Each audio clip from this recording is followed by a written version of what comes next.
Hello and welcome to the podcast. Every moment is sacred, where we interweave meditation and healing into everyday life. I am your host, Rain Elizabeth Stickney. Now, let us begin. Hello. It's so good to be here with you. But wait, what's funny about today? Today is Friday, January 30th, and so far these episodes have been going out on Mondays. So what's happening? Why am I releasing an episode on a Friday? I will tell you. Today is the first Friday episode, and from here on out, we'll have Mondays and Fridays to share with you meditation and healing with as many conversations as possible, but perhaps some of them will be solo episodes. And every now and then, there will be a bonus episode that's particularly short. So today is the last episode of 2022. It is a bonus episode, so it's short.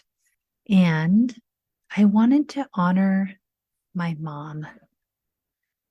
My mom was born Leslye Layne Russell, and she went by Leslye, she went by Layne, she went by Leslye Layne. For a while, when she was married to my dad, her last name was Stickney. If you're curious about her, I'll tell you a little bit more about who she was in this world. You can still find her Facebook profile on Facebook. So that would be facebook.com/Layne, Layne, Russell. Russell. And you can still read some of her poetry there. You can see some of the guitars that she helped to build. You can listen to some of her favorite music, and you can get a little taste of who she was, a very, very sweet, creative soul in this world. My mom and I shared a love of poetry. I don't ever think of my mom without connecting her with poetry. And I was wondering why this is. And I do remember way back into my childhood, she always had a journal with her. And in her journal was not only writing, but also poetry. And so she was very open about her love of the poetic word. There were drawings in her journals.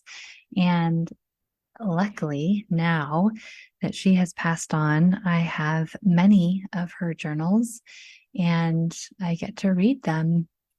She was a poet and creative artist through and through. She was amazing. And she died with a lot of dreams on the shelf. That's the way I like to put it, because in many ways, she was very accomplished and she did share her many, many gifts with the world. At the same time, there was more in her to give. And she was such a perfectionist that not all of her gifts reached the audiences that they were intended for. So I promised to help to publish some of her poetry after her passing, and that will happen one day soon, I hope.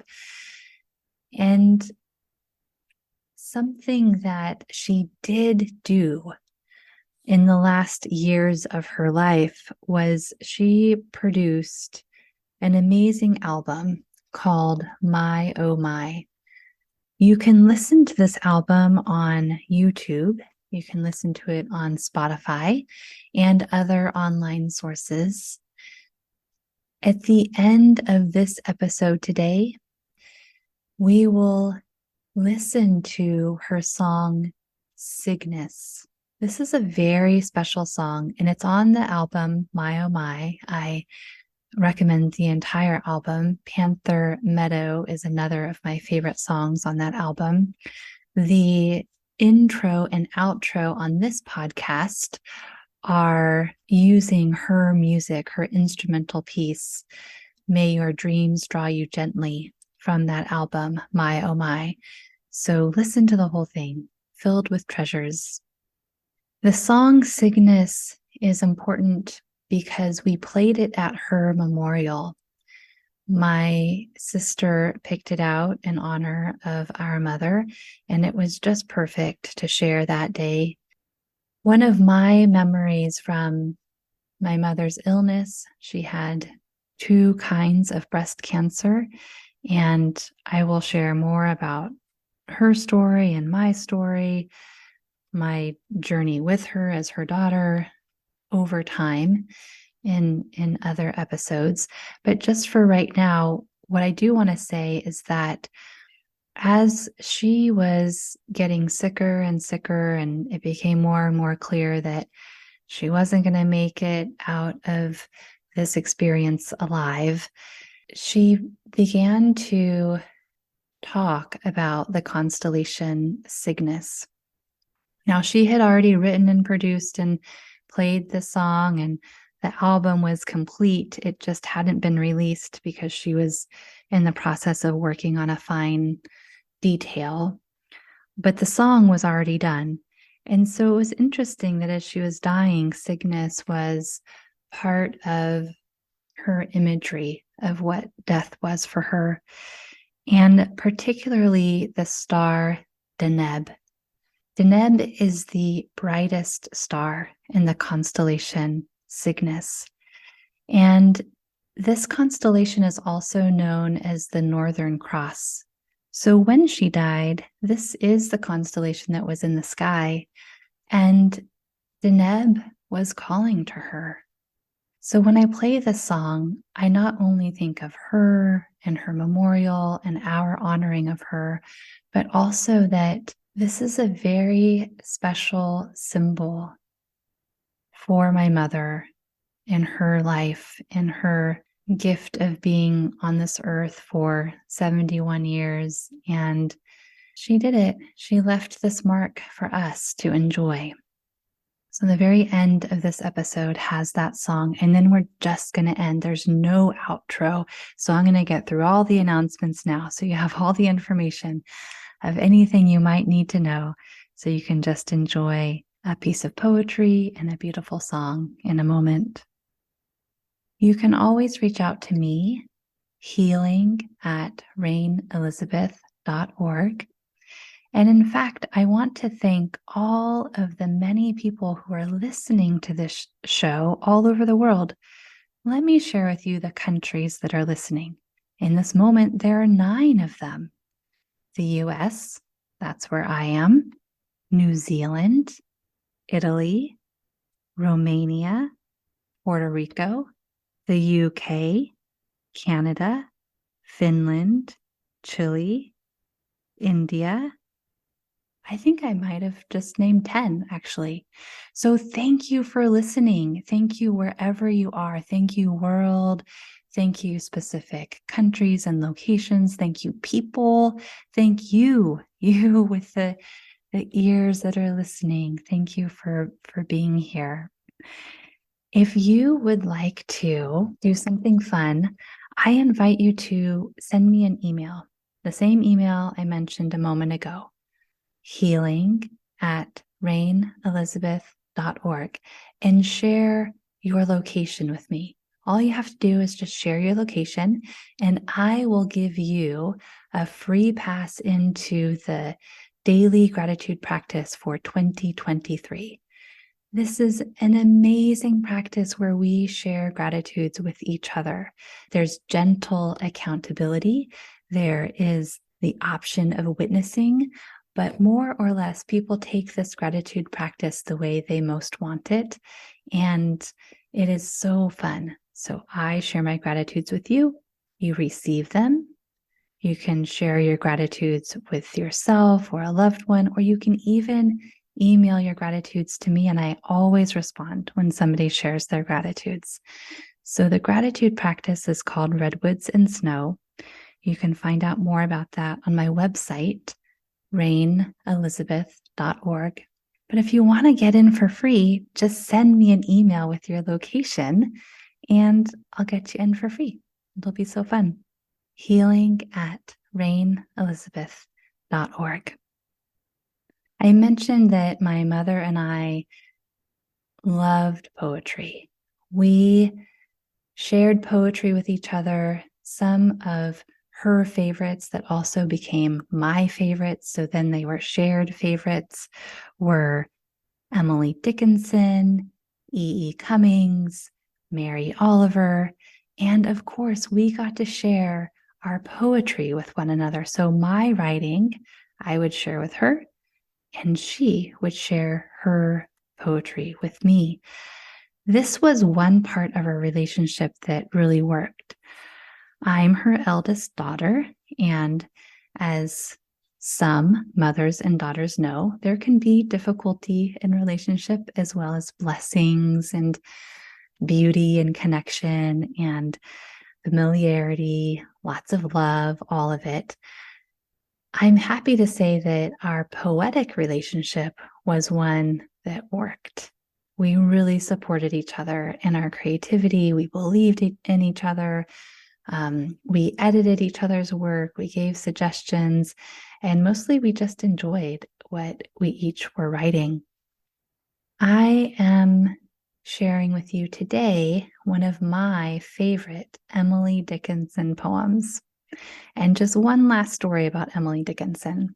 This particular poem is in the public domain, so it's fine and free for me to share, meaning that I respect poets, I respect people who create art, I respect the makers and creators of this world, and I wouldn't want to share anything inappropriately. So luckily, one of my favorite poems is in the public domain, and I get to share it with you.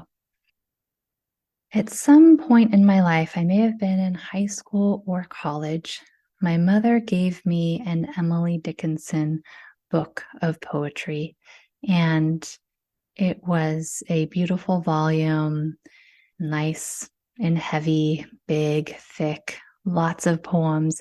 And she wrote in it for me, which is something she often did. We both had a love for books, all kinds of books. And so there was a lot of book gifting. That was ordinary for us. But this volume of poetry was so special to me. And I don't know if this has ever happened to you, but when I was in college, as soon as a semester was over, I would sell all my books. I would go to the local used bookstore and I would offer them boxes of books. And it was a conscious decision to sell this Emily Dickinson volume of poetry, but I wish I hadn't. I really wish I still had it now. It was just so special, and the words that she wrote, and I can still see the book in my mind. That was one sale I could have made a different decision around. So in honor of my mom and our shared love for poetry, here is one of my favorite Emily Dickinson poems. And following is my mom's song, Cygnus. I wish you a happy new year. I will see you on Monday, January 2nd for a meditation journey. I am so excited to start the new year with all of you. Blessings on your way. Good morning. It's morning here. What time of day is it for you, wherever you are? Good day, good evening, good afternoon, good night, good middle of the night. This is one of my favorite poems by Emily Dickinson, one of my heroes. And I don't know the title of this poem. I don't think she often had titles. Sometimes first lines serve as titles. This is how this one goes. I'm sure you'll recognize it if you're an Emily Dickinson fan or a children's poetry fan. I'm nobody. Who are you? Are you nobody too? Then there's a pair of us. Don't tell. They'd banish us, you know. How dreary to be somebody. How public like a frog. To tell your name the livelong day to an admiring bog. And there you have it. Nobody is good sometimes. Nobody is just right. Although I shared this poem with a young girl a few years ago, she was probably around 4, and she felt so sorry for the frog. She didn't think it was a good poem at all. So there's that too. But I love frogs and I love being nobody. And of course, we're all somebody in very special ways, including you. So have a good one wherever you are, a good day or evening or year, good moment, good breath.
Into mystery.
sky.